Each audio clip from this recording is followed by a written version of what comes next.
because there's another story on Alita as well, and this was also reported in the mainstream media.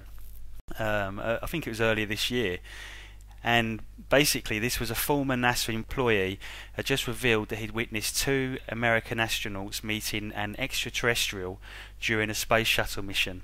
Spacecraft operator Clark McClelland worked for the space agency from 1958 to 1992. And basically it had a humanoid body shape with two arms, two hands, two legs, 2 feet, a slim torso. It was about 8 to 9 foot tall. It was wearing a space uniform, and yeah. So I mean that's just basically it. So it had no oxygen mask or anything like that. It was just a very tall humanoid being that appeared on the craft in contact with these astronauts. I understand. The point is that there are many, many different races who do not require life support systems as within human beings because they actually hold their energy within them. They do not need any external support. So it's a simple matter of other people, other beings from elsewhere who are able to manifest themselves, usually by some form of teleportation that enables them to do that.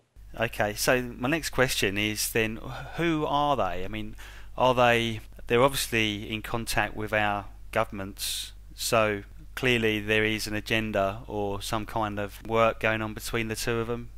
Yes, I understand that much of this really is actually to do with such things as the concern at this present time on an intergovernment level to do with the climate and the climate control possibilities or probabilities.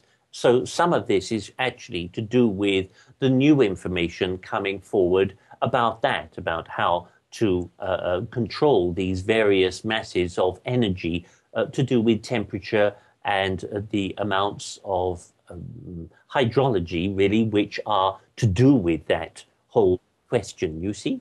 Yeah. And I understand it's actually from the Kragis people who are to do with this.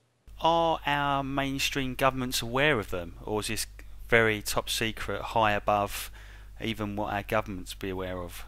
Yes, government tends to be interreactive, don't you think, to do with one situation or agenda or another. So it will depend entirely upon the political persuasion or flavor of that government at the time.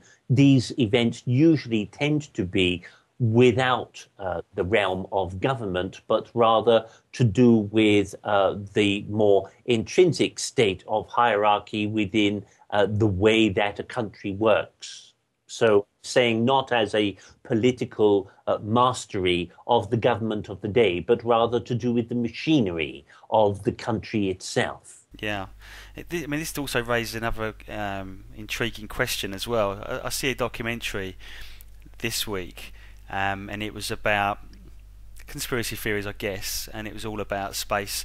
But it showed an interesting parallel between all the different countries that were space nations, and all of their logos or signias all had a similar logo in them, and that was the vector. It's like a V shape. Yes. So they all had a common logo. And there's many examples of this where flags or crests or whatever all around the world seem to have common symbology in the logos. So at the level of human level, where people don't really aware what's going on, we all feel that we're kind of separate nations competing with each other, governments at each other's throats. But then at the kind of space level, they all seem to be unified. Yes, it's probably one of the single most unified situations that humanity is presently facing. I understand that in all other realms, humanity is at one another's throats. So it appears to be. Perhaps the situation of the current problems of climatic control will also then engender the same kind of response from humanity in being a global concern. Yeah, it kind of makes you feel though that they're playing us in some ways, that they will really get on at some higher level, but they're just kind of making us all separate, keep us in fear, keep us all separate. Yes, it keeps us easily controlled. Yes, I do understand that, my dear friend, and I feel, in actual fact, that the whole rudimentary system of this is, in essence, to keep those countries who are perhaps less ambivalent, less friendly, less harmonic, shall we say, and that are trying to keep their own council in a rigorous state. So, as in actual fact, what's happening is that it's quite beyond that kind of task. I'm not really explaining myself very well here, but what I'm trying to say is that some tribes are actually kept in the dark. They're kept out of this whole control situation purely and simply because they're still trying to crush those energies of individuality. And that is the same as to whether these energies are negative or intently hostile, or in fact, whether they are just simply people who have not been included in the situation, like, for example, people who live in the Amazon rainforest or something like that. They're kept completely isolated on purpose so that their range, their whole civilization can be, in fact, overtaken at any point that those who are in power in that country, of both Brazil and Peru and other countries as well that are surrounding it and being a part of the Amazon basin, and also, of course, the surrounding mountains of the Andes and all of that situation that feeds it, that these whole kinds of configurations of peoples, much of them have been left out of the control power of which you speak. It's more really to do with the intent of those who actually have both the natural resources in the respect of oil or in respect of other natural elements, perhaps minerals, rather than forestry, because obviously once it's cut down, that's it, it's gone. And it doesn't matter whether it's releasing high toxicity, whether it's releasing lead or mercury or large amounts of arsenic or any other toxic substance. It is simply a ploy so that human beings can then, who are in that industry, can then simply just ship it away and make whatever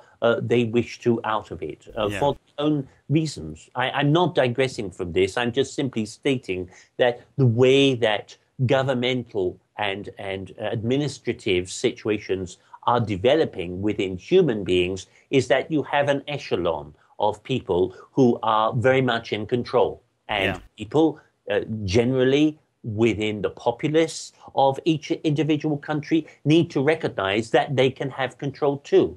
And that's why we tend to encourage people to really understand what voice they have and how to embolden it. It's not a matter of us being, we're not certainly being antagonistic to any governmental source or power.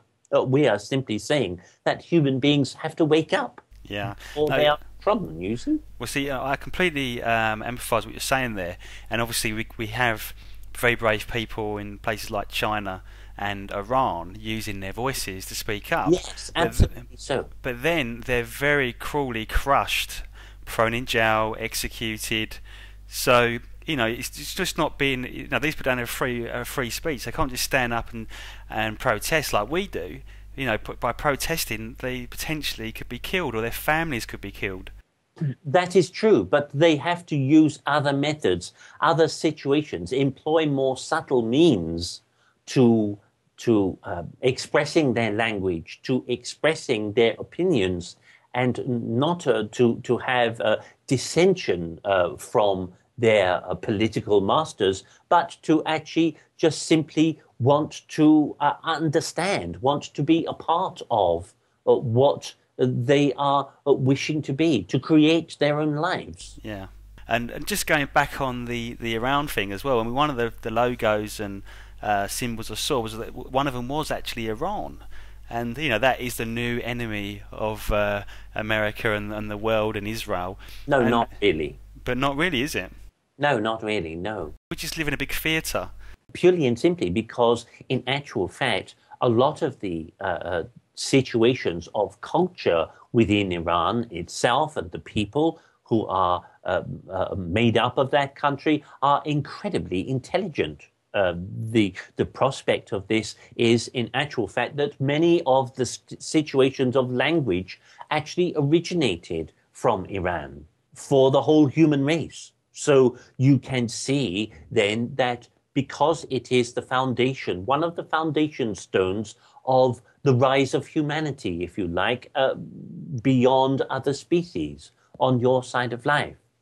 So, in that respect, it does have foundation status. In that respect, of course, what you see on the surface is just like a small child, which is out of order and out of control. But you see, in fact, the mass of people of Iran are simply having to put up with the naughty child, which is taking away their ball, taking away their children, hanging them even at the age of 15 or less, and for almost no apparent reason. For